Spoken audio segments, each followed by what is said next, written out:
12월 17일 주일 예배 오신 성도님들을 주님의 이름으로 환영합니다. 다 함께 자리에 일어나셔서 찬양하며 하나님께 예배로 나아가도록 하겠습니다.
여러 나라의 종족들아 영광과 권능을 여호와께 돌릴지어다. 여호와께 돌릴지어다. 여호와의 이름에 합당한 영광을 그에게 돌릴지어다. 제물을 들고 그 앞에 들어갈지어다. 아름답고 거룩한 곳으로 여호와께 경배할지어다. 아멘. 성도들의 영과 진리로 드리는 예배를 기쁘게 받으시는 하나님, 저희가 우리 주 예수님의 성탄을 사모하며 대림절 세 번째 주일 예배를 드립니다. 하늘의 보좌를 떠나 낮고 천한 이 땅에 육신으로 임하신 예수님을 찬양합니다. 십자가에 달려서 보혈을 흘리심으로 저희의 모든 죄를 속량하여 주신 은혜에 감사를 드립니다. 그리고 속히 이 땅에 다시 오실 예수님의 재림을 기다립니다. 예수님만 찬양하며 예수님께만 감사하며 예수님께만 영광 돌리는 저희 되게 하여 주옵소서. 예수님의 이름으로 기원하옵나이다.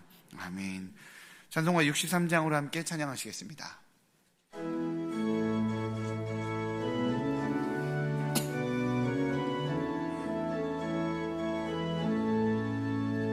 주가 세상을 다스리니 그 위엄이 넘쳐나고 그의 나라와 주의 영광 온 하늘에 가득하다.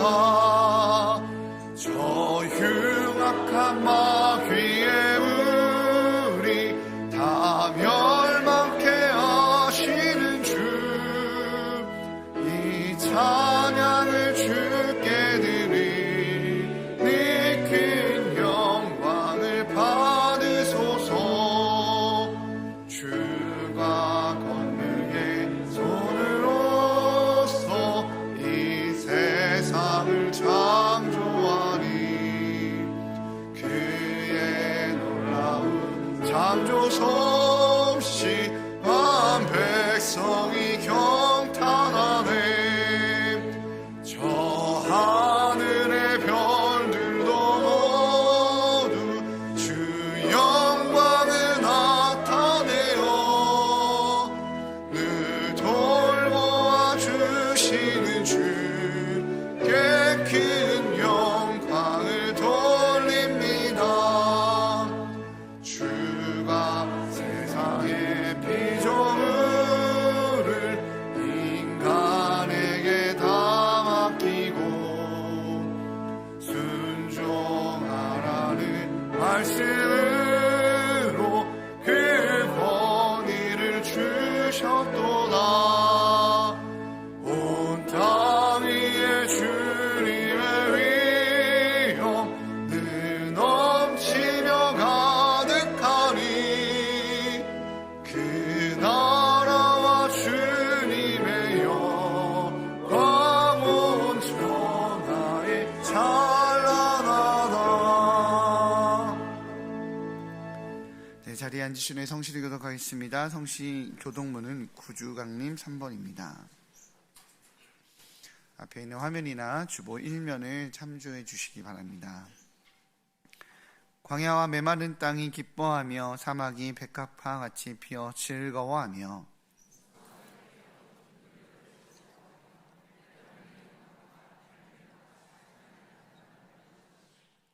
그것들이 여호와의 영광 곧 우리 하나님의 아름다움을 보리로다. 겁내는 자들에게 이르기를 굳세어라 두려워하지 말라 보라 너희 하나님이 오사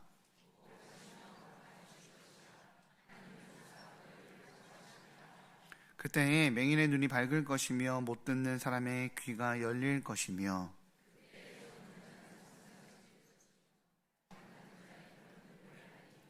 이는 광야에서 물이 솟겠고 사막에서 시내가 흐를 것임이라.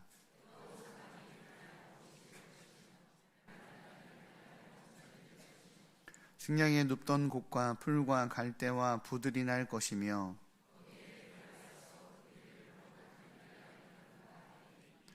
깨끗하지 못한 자는 지나가지 못하겠고 오직 구속함을 입은 자들을 위하여 있게 될 것이라. 아멘. 다 같이 기도하시겠습니다.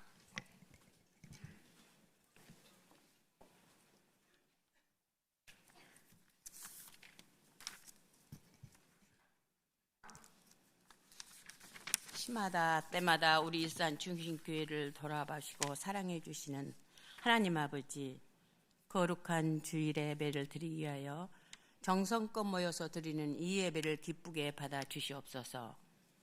며칠 남지 않는 달력을 보며 2023년도 아쉬움 속에 반성이란 낱말이 우리의 마음을 아프게 합니다. 맡은 자에 구할 것은 충성이라 하신 말씀을 받들어 기도와 전도, 성경 읽기, 봉사 등 전심으로 순종하지 못한 부분이 너무 많아 이 시간 회개합니다. 긍휼함으로 용서하여 주시옵소서. 사랑으로 하나 되라 하신 주님, 이곳에 일산 중심교회를 세우셨을 때부터 지금까지 29년을 몸된 성전을 섬기며 그 힘든 IMF 때를 비롯하여 코로나 시절에 이르기까지 기쁨과 아픔 속에서 각자의 자리를 묵묵히 지켜온 담임 목사님을 중심으로 장로님, 권사님, 집사님들께 영육간에 축복하여 주시기를 전심으로 기도합니다. 그리하여 개척대의 첫사랑과 열정으로 끌어주는 선배들과 밀면서 협력하는 성도들의 힘으로 말씀과 사랑이 넘치는 교회로서 소문에 소문이 빛을 발하며 다시 한번 큰 부흥이 이루어질 수 있기만을 간절히 기도하오니 응답하여 주시옵소서. 치료하시는 하나님께 기도합니다. 지금도 병상에서 투병하며 구하는 우리 성도들의 기도에 응답하시어 생명의 빛으로 건강을 회복시켜 주셔서 우리 함께 예배드림으로 주께 영광 돌리기를 원합니다. 아울러 군문에 가 있는 청년들, 이 동절기에 건강을 지켜주실 줄 믿고 기도합니다. 우리 교회 성도들 중에는 주님 부르심으로 선교 사역으로 또는 직장 문제나 학업을 위하여 세계 방방곡곡에 흩어져 살면서 때로는 고국을 그리워하면서 주님 주시는 힘으로 나라와 민족과 주님 영광을 위해 열심히 살고 있는 모든 분들, 지역과 환경과 성별, 나이를 불문하고 끝까지 보살펴 주심으로 그곳에서 주님의 영광이 비추어지도록 축복하여 주시기를 간절히 기도 올립니다. 능력의 주님, 이 시간 주님 말씀을 선포하실 구영철 이임 목사님 신원을 강건케 하시며 주시는 생명과 은혜의 말씀을 우리 모두는 하나님의 말씀으로 받아서 한 주간도 이 약한 세상을 이겨낼 수 있는 힘이 되게 하시옵소서. 종일토록 성전 곳곳에서 봉사하시는 성도들에게 하늘의 기쁨을 맛보게 하시며 시온 찬양대 찬양을 기뻐 받으시옵소서. 이 모든 말씀을 매서운 칼바람의 말구 위에서 탄생하신 예수 그리스도의 이름 받들어 기도 올리옵나이다. 아멘.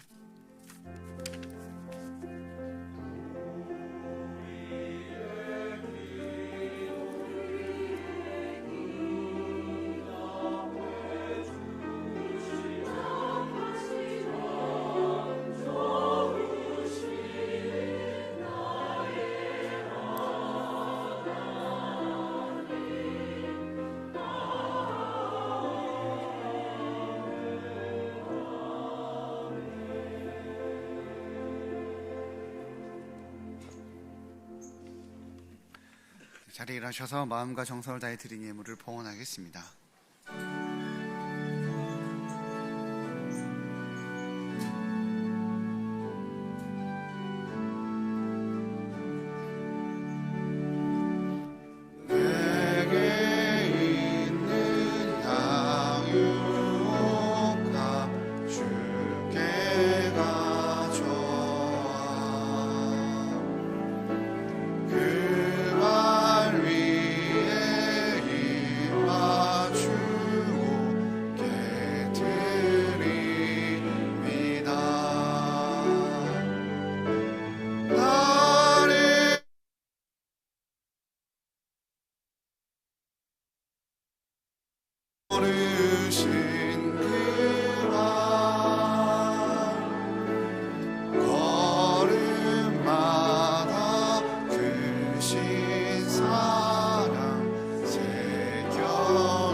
사랑의 주님, 1년을 마무리하며 땀 흘린 수고의 대가가 뿌듯함보다 감사보다는 속상함과 지침으로 다가와 무기력과 싸울 때가 참 많은 하루하루의 삶입니다.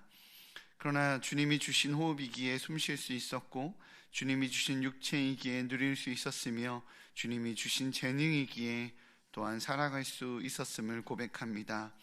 이러한 작은 믿음의 고백 위에 성령으로 충만히 채워주셔서 주님이 주신 은혜만을 바라보며 사는 일산 충신의 가족들 되게 하여 주옵소서. 주님이 주신 은혜로 누리는 나의 가정, 건강, 직장이기에 감사의 마음을 주님의 것을 되돌려드리며 믿음으로 고백합니다. 만물의 주인이신 주님께는 작은 물질이지만 받아주시고 더욱더 주님께 올려드릴 수 있는 믿음과 삶의 풍성함을 허락하여 주옵소서. 나의 모든 소유의 권한이 주님께 있음을 고백하며 11조를 드립니다. 여기까지 인도하신 것이 나의 힘이 아닌 온전한 하나님의 은혜임을 알기에 감사 예물을 드립니다. 가진 것이 없어서 세상 속에서 버림받은 자로 살아가고 있는 연약한 이를 주님께서 돌보시기에 구제 헌금을 드립니다. 일산 충신의 다음 세대가 복음 안에서 안전하고 든든하게 세워지기를 소망하여 장학 예물을 드립니다. 하나님과의 약속을 지켜내며 주님께 나의 마음을 드리고자 하여 작정 헌금과 지정 헌금을 드립니다.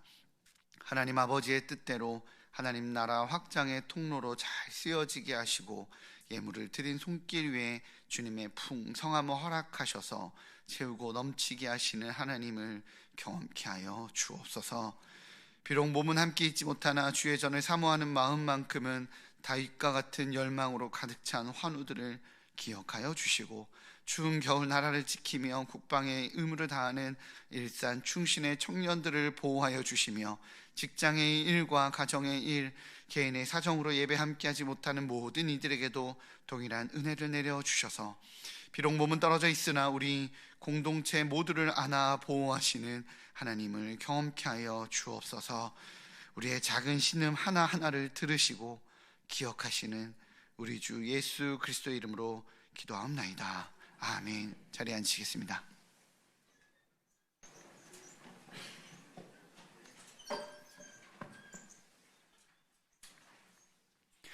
네, 나눔의 시간입니다. 우리 옆에 있는 분들과 주님만을 신뢰하는 성도가 됩시다 라고 축복하며 인사하도록 하겠습니다. 감사합니다. 교회 소식에 대해서 나누도록 하겠습니다. 주보 사면을 참조해 주시고 PPT 화면을 참고해 주시기 바랍니다. 대림절 특별 새벽 기도회가 현재 진행되고 있습니다. 23일 토요일까지 진행되어 오니 온 가족이 함께 참여하는 대림절 특별 새벽 기도회가 되시기 바랍니다. 예산 재직회가 오늘 3부 예배 후에 본관 3층 사랑관에서 진행됩니다. 재직분들은 참석하시기 바랍니다. 안건은 2024년 예산안입니다. 공동회가 예산 재직회 후에 본관 3층 사랑관에서 진행이 됩니다. 해당되시는 분들은 참석하시기 바랍니다. 안건은 동일합니다. 성탄 예배가 12월 25일 월요일 1, 2, 3부로 진행이 됩니다. 예수님의 성탄을 기도와 마음으로 준비하시기 바랍니다. 12월 25일 성탄 예배 때 유아 세례 예식이 진행됩니다. 2층 사무실로 12월 20일까지 신청해 주시기 바랍니다. 자격은 주보 3면을 참고해 주시기 바랍니다. 2023년 2학기 예수제자학교 수료자 명단이 나왔습니다. 간지를 확인해 주시고 이상이 있으신 분은 최현식 목사에게 문의해 주시기 바랍니다. 가브리엘 기도회가 12월 21일 목요일 저녁 7시 30분에 일산 동안교회에서 있습니다. 교회에서 6시에 출발합니다. 선물 교환 시간이 있으니 참석하시는 분들은 1만 원 상당의 선물을 준비해 주시기 바랍니다. 우리 많이 참석해 주시기 바랍니다. 12월 24일 주일에 진행되는 유치부 예배는 10시 예배 없이 12시 예배로 통합하여 진행됩니다. 해당되시는 부모님들께서는 참고하시기 바랍니다. 교회학교 성탄 발표회가 12월 24일 주일 오후 4시에 사랑관에서 진행됩니다. 많은 참여와 관심을 부탁드립니다. 2024년 봉사자를 모집합니다. 사역 신청서를 작성하여 12월 24일 주일까지 사무실로 제출해 주시기 바랍니다. 서리 집사 이상 재직들은 한 가지 이상씩 꼭 신청해 주시기 바랍니다. 자세한 내용은 간지를 확인해 주시기 바랍니다. 새가족 등록 신청을 받습니다. 교회 등록하셔서 행복한 신앙생활 하시기 바랍니다. 등록은 예배 후 2층 나눔의 방에서 해주시기 바랍니다. 네, 오늘 하나님께서 우리에게 허락하신 말씀입니다. 욥기서 39장 1절에서 18절입니다. 욥기서 39장 1절에서 18절 구약성경 800면에 있습니다. 봉독하도록 하겠습니다. 산 염소가 새끼 치는 때를 내가 아느냐? 암 사슴이 새끼 낳는 것을 내가 본 적이 있느냐? 그것이 몇 달 만에 만삭이 되는지 아느냐? 그 낳을 때를 아느냐? 그것들은 몸을 굽으리고 새끼를 낳으니 그 괴로움이 지나가고 그 새끼는 강하여져서 빈들에서 크다가 나간 후에는 다시 돌아오지 아니하느니라. 누가 들 나귀를 놓아 자유롭게 하였느냐? 누가 빠른 나귀에 매인 것을 풀었느냐? 내가 들을 그것의 집으로 소금 땅을 그것이 사는 처소로 삼았느니라. 들나귀는 성읍에서 짖거리는 소리를 비웃나니 나귀 치는 사람이 지르는 소리는 그것에게 들리지 아니하며 초장 언덕으로 두루다니며 여러 가지 푸른 풀을 참느니라. 들소가 어찌 기꺼이 너를 위하여 일하겠으며 내 외양간에 머물겠느냐? 내가 능히 줄로 매어 들소가 이랑을 갈게 하겠느냐? 그것이 어찌 골짜기에서 너를 따라 썰애를 끌겠느냐? 그것이 힘이 세다고 내가 그것을 의지하겠느냐? 내 수고를 그것에게 맡기겠느냐? 그것이 내 곡식을 집으로 실어 오며 내 타작 마당에 곡식 모으기를 그것에게 의탁하겠느냐? 타조는 즐거이 날개를 치나 하게 깃털과 날개 같겠느냐?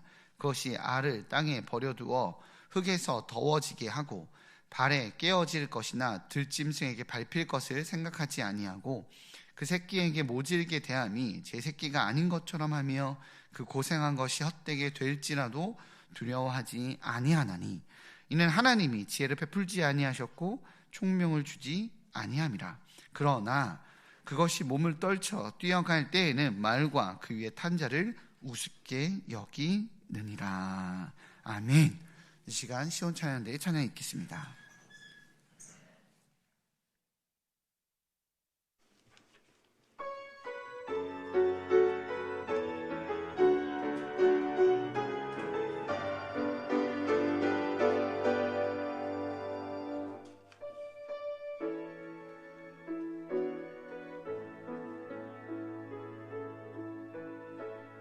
날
내가 아느냐?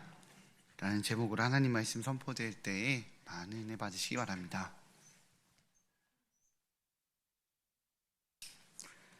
이 한 해 여기까지 인도해 주신 우리 하나님께 감사의 박수 올려드리십시다. 저는 감사합니다. 오늘 쉬운 찬양대가 너무 적절한 찬양을 해주셔서 감사해요. 1년간 또 수고하셔서 감사합니다. 우리 한번 감사의 박수 올려드릴까요? 내일 새벽에도 다 뵙기를 바라요. 대표만 보내지 말고. 아멘. 한 세 사람 입을 안 여네. 아멘. 예. 찬양대도 다 내일 새벽에 1년 중에 제일 추운 날이에요. 예? 제일 추운 날인데 승리할 수 있기를 바라요. 이런 날 승리하면 더 큰 어려움이 닥쳐와도 이길 수 있는 힘이 생기는 거예요. 아멘. 예. 차라리 좀 2발 아닌 3발, 4발로 다니시는 분들은 내일 나오지 마세요. 예. 영상으로 보십시오. 미끄러우니까. 그러나 아직 2발로 다닐 수 있다 싶으신 분들은 여러분들도 좀 제일 이제 한 주간 남았는데 그동안 못 나오신 분들도 새벽에 우리가 승리할 수 있기를 바랍니다. 아멘. 대답 안 하시네. 아멘. 예. 주님을 기다리면서 이 절기 저는 대한민국이 살아 있을 수 있는 이유가 뭐냐?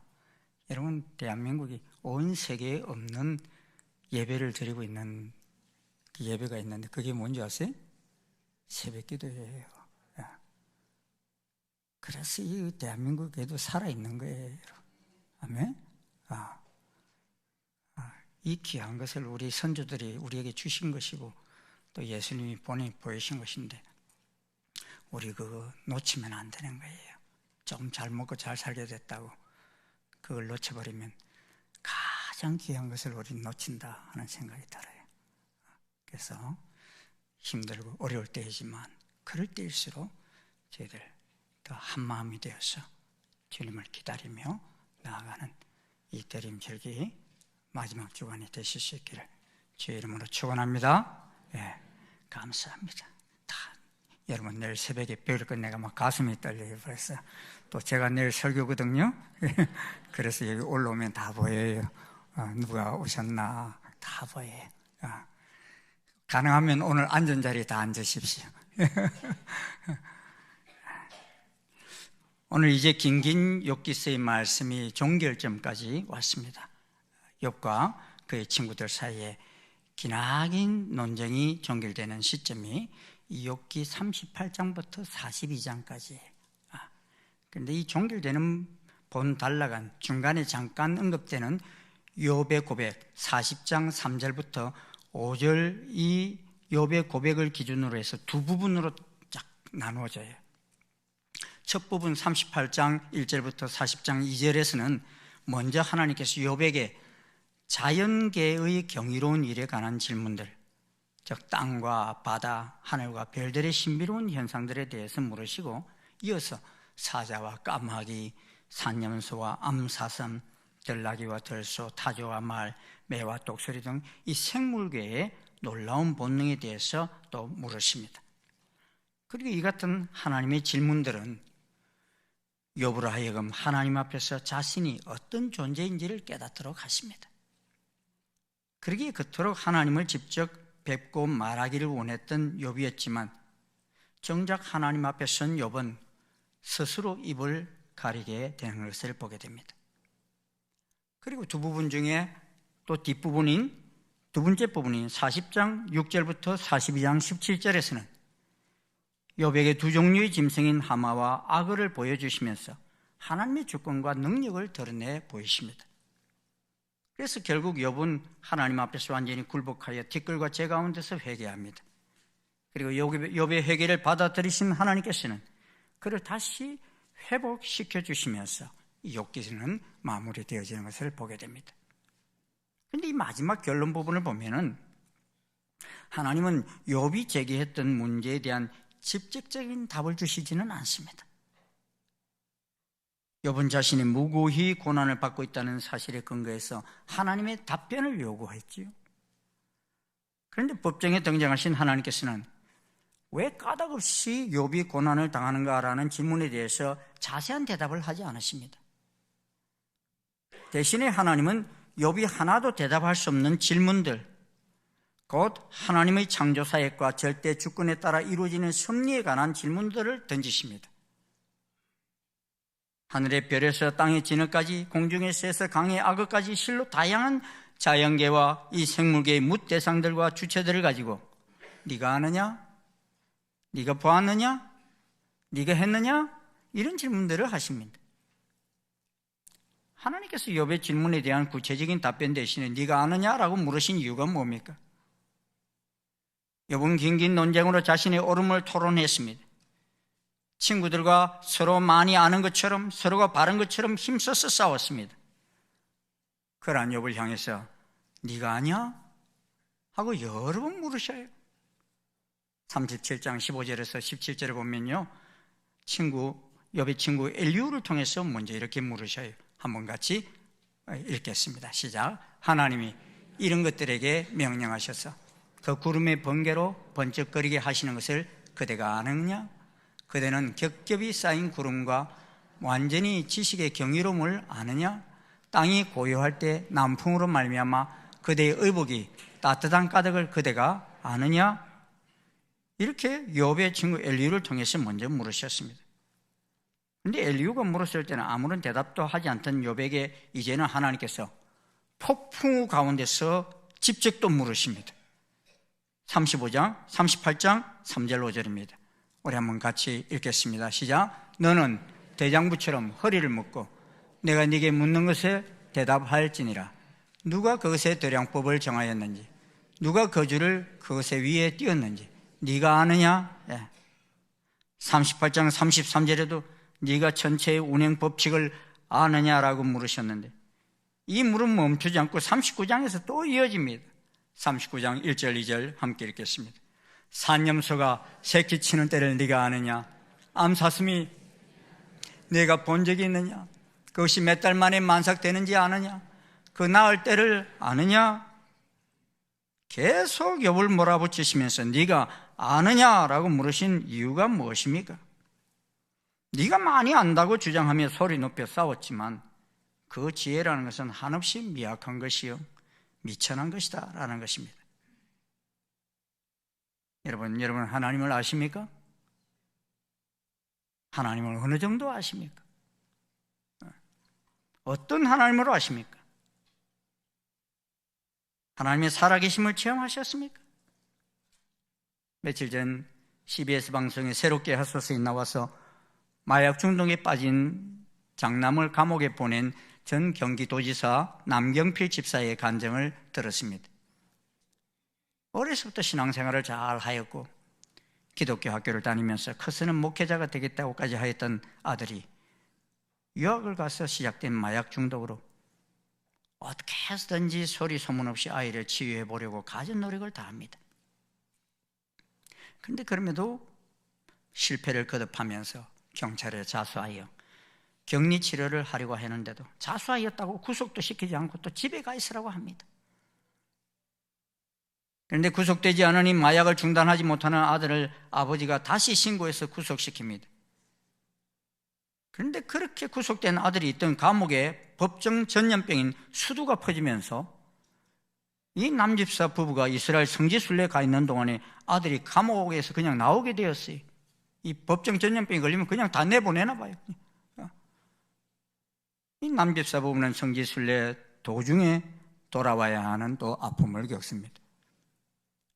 그리고 몇 달 만에 감옥에서 돌아온 아들은 그 사이에 또 마약에 손을 댑니다. 아빠인 남집사님은 처음에는 아들을 혼내쳐보기도 하고 우리나라에서 유명하다고 하는 정신과 의사들의 도움을 받아 치료해보려고 다방면으로 노력합니다. 그런데 그런 것이 그렇게 오래가지 않습니다. 몇 달 잘 지내는 것 같다가 돌았으면 다시 마약하고 있는 아들을 보게 되고 갈수록 그 정도가 심해져 갔습니다. 이 남집사의 말로는 마약을 한 아이를 보면 이는 영적 전쟁이라는 것을 느낀다라고 말합니다. 완전히 그 아이 속에 딴 영이 들어있음을 보게 된다는 것입니다.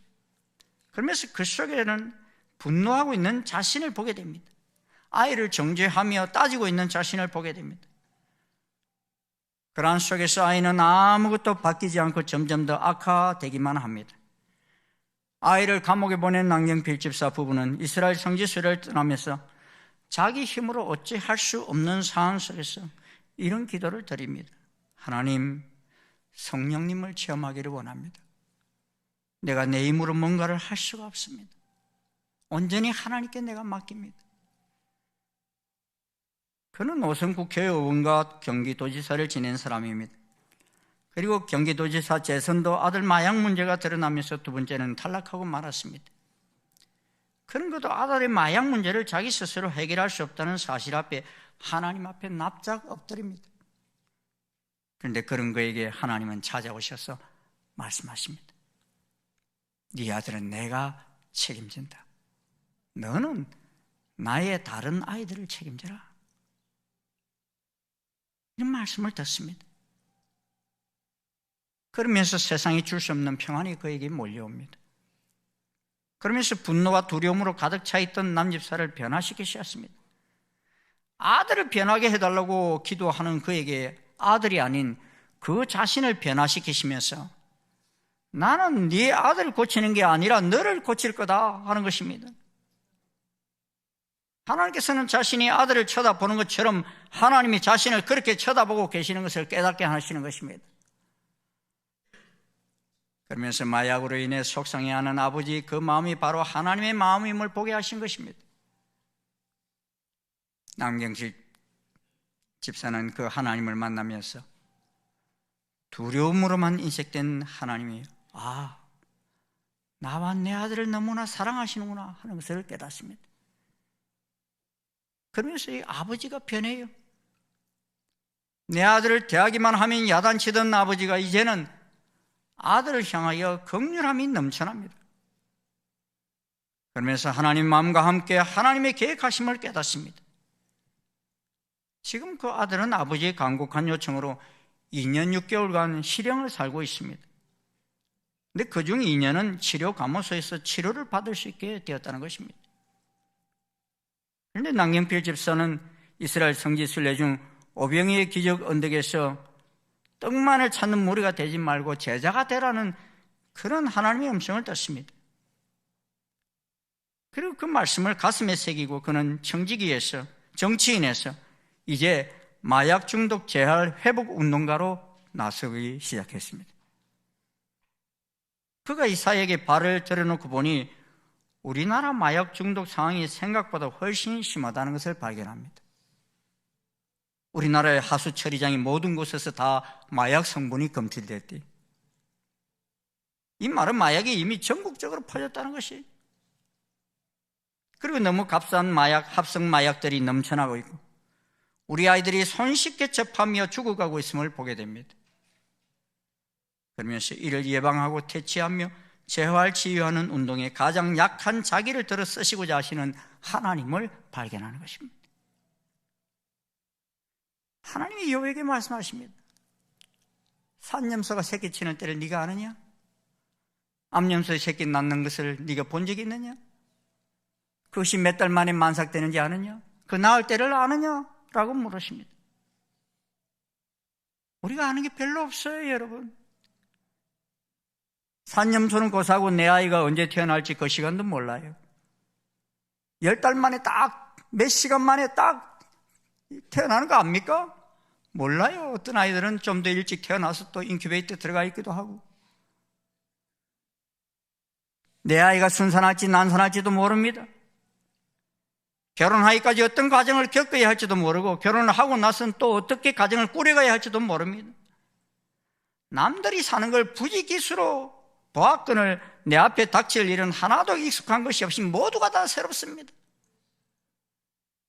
그저 눈으로 흔히 보았던 일이라고 겁없이 시작했건만 알고 보니 모두 모르는 일이었습니다. 그런데 지금까지 내가 그런 방법을 잘 알고 있다고 착각했기 때문에 상대가 미숙하고 부족하다고 단정하고 결국 상대를 비난하는 것으로 일을 끝내버리는 우리들이었습니다.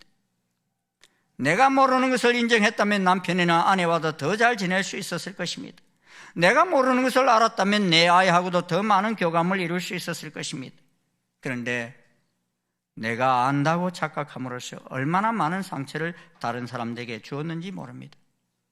내가 안다고 착각함으로써 하나님과의 관계는 또 얼마나 자주 어긋났습니까?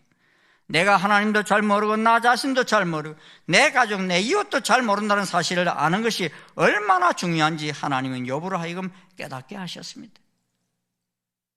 하나님이 네가 아느냐라는 질문에 이어서 이제는 네가 본 적이 있느냐 하고 물으십니다. 여러분, 하나님 본 적이 있으십니까? 하나님의 임재를 경험해 본 적이 있으십니까? 하나님의 질문들은 하나님이 얼마나 위대하고 청량할 수 없는 분이신지를 드러내 주십니다.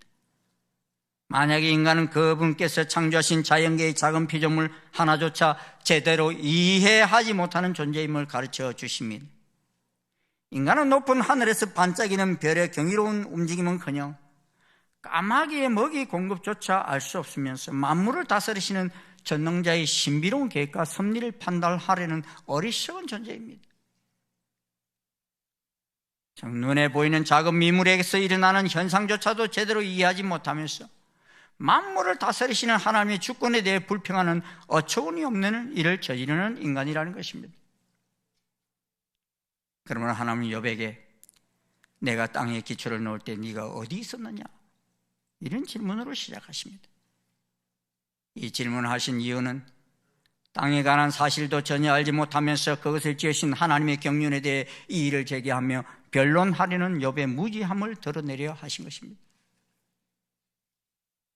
예수님의 12제자 중 수제자인 베드로는 이 베드로가 예수님을 따라 나서게 된 계기가 언제입니까? 그는 예수님을 바닷가에서 만납니다. 하루는 어부인 베드로가 밤새 갈릴리 바다에서 고기를 잡기 위해 그물을 던집니다. 다른 사람들은 예수님 말씀을 듣기 위해 다 모여있는 그 새벽 시간에 그는 물고기를 잡기 위해 밤새 일하러 나가야 했습니다. 하지만 베드로는 그 밤에 자신이 잡고자 하는 고기를 한 마리도 잡지 못하고 허탈한 마음으로 해변에서 그물을 씻고 있을 때였습니다. 그런데 하필 그 시간에 예수님은 그 바닷가로 많은 무리들과 함께 오셔서 가르치셨습니다. 또 베드로가 그물 씻고 있는 그 배에 오르셔서 앉으시고서는 그 배에서 말씀을 가르치셨습니다. 그러니 그물 빨리 씻고 집에 가시려 계획했던 베드로는 꼼짝없이 그 배에서 예수님의 말씀을 다 들어야만 했습니다. 베드로는 당시 사람들이 존경하는 랍비라고 여겼던 예수님의 요청을 거절할 수가 없었습니다. 그런데 가르치시기를 다 하신 후에 예수님은 베드로에게 깊은 데로 가서 그물을 던져라 말씀하십니다. 갈릴리에서 고기 잡는 데 있어서는 전문가라고 생각한 베드로는 사실 목수이신 예수님이 하신 그 말씀에 순종하는 것이 쉽지가 않습니다. 그런데 그는 방금 배에서 꼼짝없이 말씀을 들으면서 뭔가 이 랍비의 말씀에 존경하는 마음이 들었기 때문에 자기 상식과는 맞지 않지만 내가 밤이 맞도록 수고했으되 얻은 것이 없지만 말씀에 의지하여 내가 그물을 내리리다 하고서는 예수님을 배에 태운 채로 깊은 데로 와서 그물을 내립니다. 그런데 밤새 잡으려고 할 때 한 마리도 잡히지 않던 그 고기가 그물을 내리자마자 자기 배 한 배로서는 도저히 끌어올릴 수 없을 만큼 그물에 가득 잡힌 것이에요. 그래서 어젯밤에 같이 한 마리도 잡지 못하고 허탁쳤던 동료의 해변에 있는 배를 막 부릅니다. 어이, 와서 도와줘. 두 배나 가득 차게 잡혔어요. 여러분, 이때에 베드로가 했던 고백이 무엇입니까? 그는 그전까지 예수님 앞에서 경배했다 이런 말이 없어요. 그런데 그 고기 잡힌 것을 인해서 어떤 행동을 취하는 줄 아십니까? 지금 배에는 고기가 가득 담겨 있어요. 그런데 예수님의 무릎 아래 엎드렸다 그랬어요. 이 예수님의 무릎 아래 엎드렸다는 말은요, 예수님 무릎 아래 무릎 꿇었다 이 말이 아니에요. 그 배 고기가 가득, 이 사는 고기에서 죽은 고기에서 다 살아있는 그 고기 위에 완전히 엎드려 버려요. 무릎 아래 엎드렸다.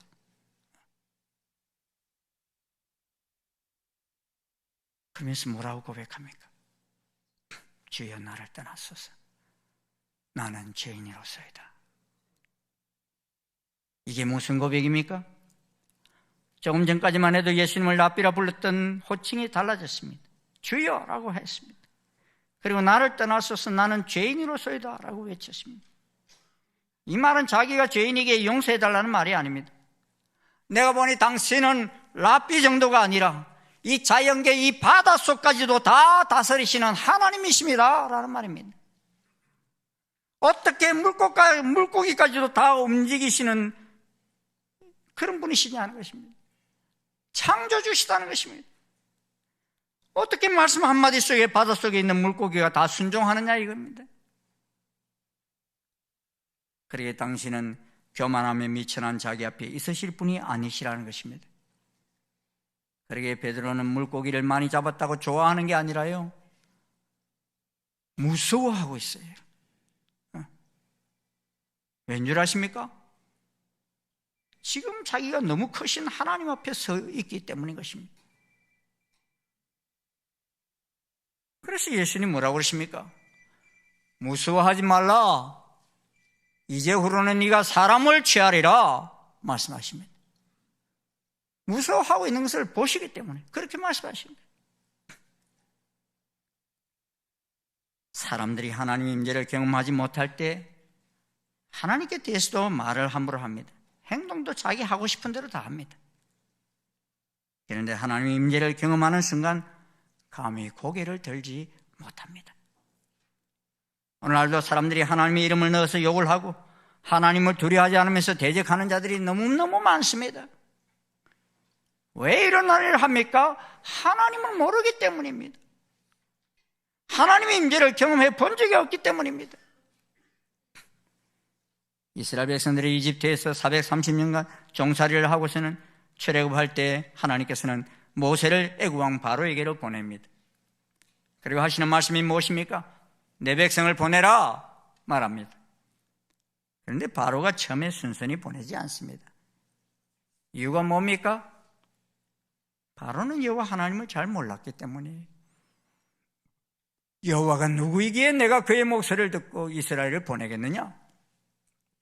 나는 여호와를 알지 못하니 이스라엘을 보내기 아니하리라 그럽니다. 여러분, 그 결과가 무엇입니까? 나라가 완전히 망할 지경까지 갑니다. 요사이 말로 하면요, 미국이나 러시아와 같은 나라였어요, 이 애굽이. 근데 그때 입은 고통의 여파가 지금까지 이어지고 있어요. 그들은 태양을 신으로 섬겼고 소와 짐승들을 신으로 섬겼습니다. 그러면서 정작 이들은 지으신 여호와 하나님을 몰랐습니다. 그러기에 겁없이 여호와 하나님을 대적했던 것입니다. 시편 4절은 이런 자들에 대해서 이렇게 말씀하십니다. 악인은 그의 교만한 얼굴로 말하기를 여호와께서 이를 감찰하지 아니하신다 하며 그의 모든 사상에 하나님이 없다 하나이다. 자기들 눈에 안 보인다고 하나님은 없대요. 사랑하는 여러분, 우리가 하나님이 눈에 뵈지 않는다고 혈기를 부리며 따지기에 급급한 우리들은 아닙니까? 우리에게 다가온 상황을 인하여 원망하고 있지는 않습니까? 하나님은 지금 침묵하고 계실지언정 안 계신 것이 아닙니다. 제가 말하는 것, 행동하는 것 하나하나를 다 아시고 기억하시는 분이십니다. 그리고 내가 말한 대로 시행하겠다고 말씀하십니다. 사랑하는 여러분, 이 대림절기에 하나님을 만나시기를 주의 이름으로 축원합니다. 하나님을 만나십시오. 그분의 임재를 경험하십시오. 그는 지금 어떤 상황 속에 있든지 완전히 180도 바뀌진 삶을 살게 될 것입니다. 사울을 보십시오. 하나님을 만나기 전에 그는 메시아로 예수님을 보내신 하나님의 뜻을 알지 못하여서 다메섹에 있는 예수님을 믿는 성도들을 잡아들이기 위해 씩씩거리며 갑니다. 그러다가 길 가다가 주님의 음성을 듣지요. 사울아 사울아, 네가 어찌하여 나를 박해하느냐? 가시채를 뒷발질 하여간 내게 고생이니라. 주의 음성을 들은 그는 땅에 엎드러지면서 180도 변화된 삶을 삽니다. 예수 믿는 이들을 잡아들이려고 하던 그가 온 세상 열방에 예수님이 하나님의 아들 그리스도의 힘을 전하는 전도자가 됩니다. 영국의 소설가 마이클 모퍼고의 조이라는 소설이 있습니다. 이 조이는 말의 이름입니다. 말의 눈에 비친 세상 이야기를 소설로 쓴 작품입니다. 이것은 워호스라는 영화로 2012년에 영화로도 상영된 그런 소설입니다. 1914년부터 18년까지 제1차 세계대전이 일어났을 때 세상의 참상을 적은 것입니다. 말인 조이가 사는 세상은 온통 전쟁의 표가 되어버리고 말았습니다. 전쟁으로 풀 한 폭이 자라지 않는 마을에 포탄이 떨어집니다. 외마디 비명을 지르고 죽는 병사도 있습니다. 마을에는 온통 시체들로 너불러져 있습니다. 죽어가는 사람과 동물들이 온 마을에 가득합니다. 괴물 같은 탱크는 굉음을 내며 마을을 질주합니다. 잔혹과 학살이 난무합니다. 그런 가운데 가족을 그리워하는 병사들의 훈훈한 마음이 있습니다. 시민들 가운데 전쟁을 반대하는 소리도 냅니다. 군인들 가운데 거리기를 좋아하는 니켈스 대尉도 있습니다. 앞으로 대장장이를 꿈꾸는 워렌 기병도 있습니다. 자신이 하던 정육점 주인으로 돌아갈 날만 기다리는 늙은 포병 프리드리도 있습니다. 전쟁에 나가기 전에 첨가물 시장에서 수레를 끌던 데이비드는 수레를 다시 끌기를 원합니다. 이 조이라는 소설은 이런 참혹한 전쟁 가운데서도 인간이 끝까지 잊지 말아야 할 것이 무엇인지를 보여주고 있습니다. 우리가 살고 있는 이 지구적 현실을 보십시오. 끝날 것 같지 않는 전쟁 가운데 우리가 살고 있습니다. 총성 있는 전쟁만 있는 것이 아닙니다. 온 세상은 지금 총성 없는 전쟁도 계속되고 있습니다.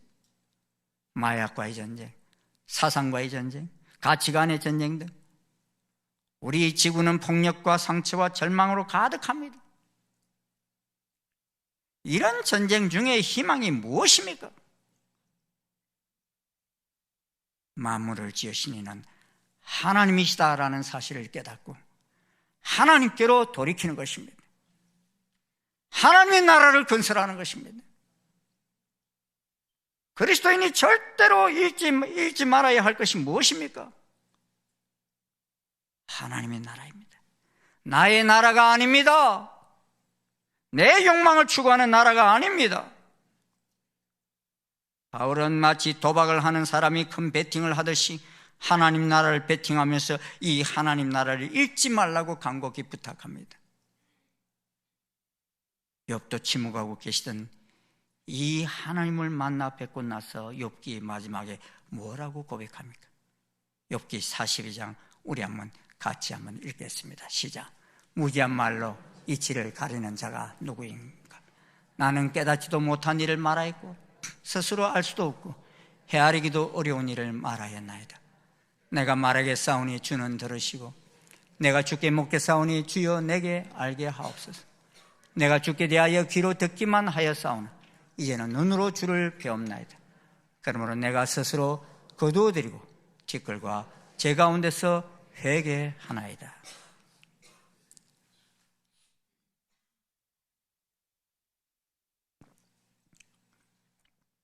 우리는 세상에서 모든 것을 다 잃어도 절대로 잃어서는 안 되는 것이 있습니다. 어떤 이는 자존심을 잃으면 안 된다고, 어떤 이는 양심을 잃으면 안 된다고 말합니다. 그런데 모든 사람이 절대 잃어버리면 안 되는 것이 무엇입니까? 그것은 코람데오의 삶입니다. 코람데오가 뭡니까? 하나님 앞 앞에서 사는 삶을 말합니다.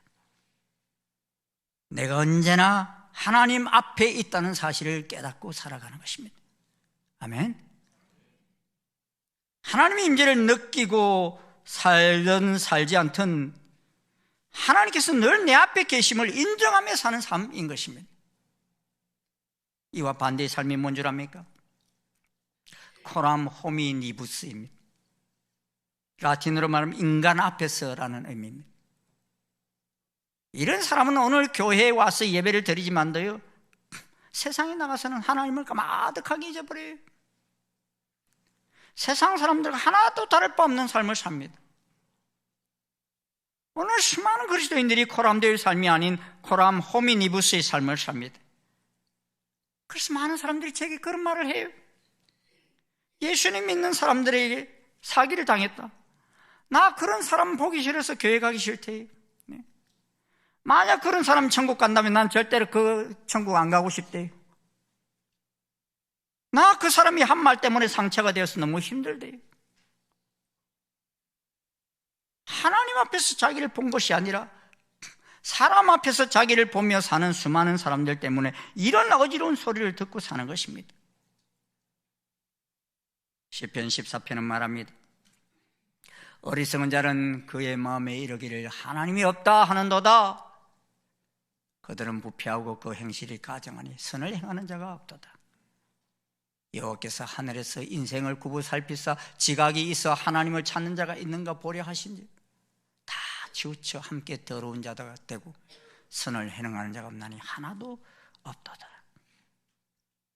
한 전도자는 말합니다. 무신론자는 바보이고 불가지론자는 겁쟁이다라고 말합니다. 불가지론자가 누구입니까? 신의 존재에 대한 진위 여부를 알 수 없다고 보는 사람들 것입니다. 그래서 늘 하나님 앞에서 하나님을 알아가며 사는 것이 아니라 자기가 아는 만큼의 삶을 사는 사람입니다. 이런 사람들은 세상 속에서 환난을 만나면 그 환난 속에서 말씀하시는 하나님을 보지 못하고 환난만 봅니다. 그러나 코람데오의 삶을 사는 사람들은 환난 속에서도 말씀하시는 하나님을 봅니다.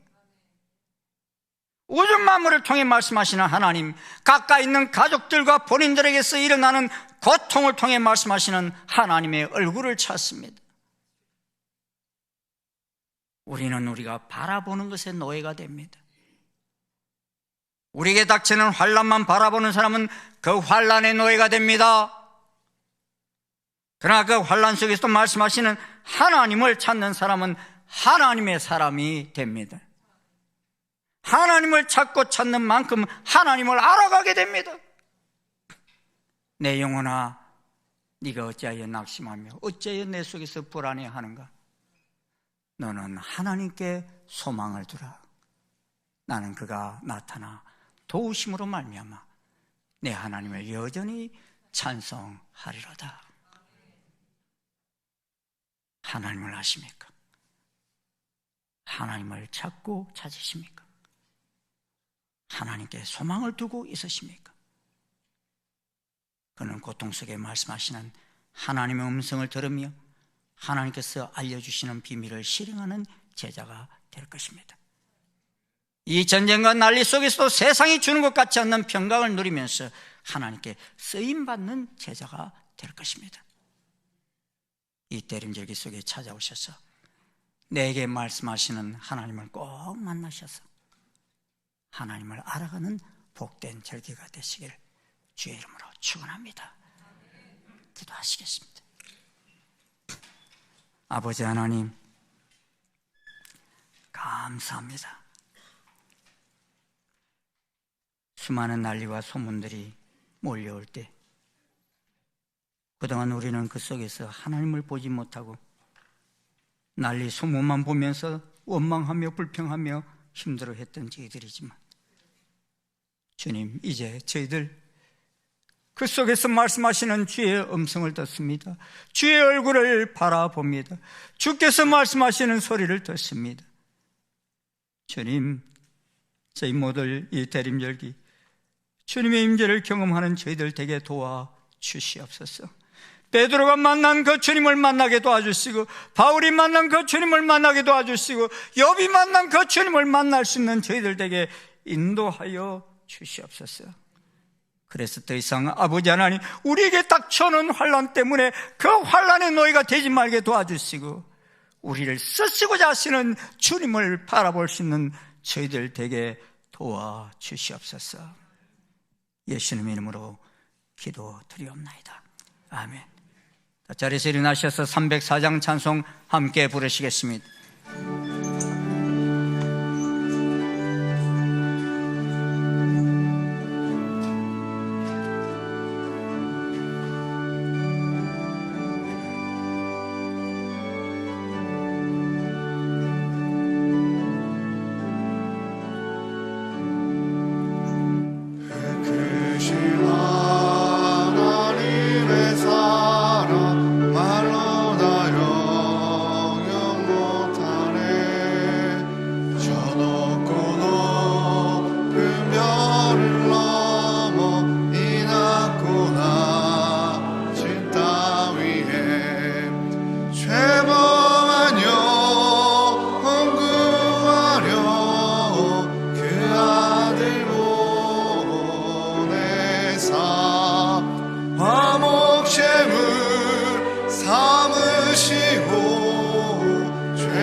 이 피조물이 무엇이길 창조 주께서 육신을 입고 이 땅에 오셨는지, 아버지의 그 크고 놀라운 사랑을 저희들 다시 한번 경험합니다. 성령님 오시옵소서. 우리 가운데 오시옵소서. 하나님을 알지 못한 무심령들이 이 대림절기 영안이 열려 우리 가까이 와 계시는 주님을 바라보게 인도해 주시옵소서. 우리 주 예수 그리스도의 한량없으신 은혜와 하나님 아버지의 지극하신 사랑과 성령님의 교통 역사하십니다. 오늘 이 크고 놀라운 하나님을 바라보는 환난과 난리와 소문 속에서도 그 환난을 바라보지 않고 그 속에 말씀하시는 하나님을 바라보는 아버지 모든 주의 자녀들 머리 위에 지금부터 영원토록 함께 하옵시기를 간절히 축원하옵나이다. 아멘.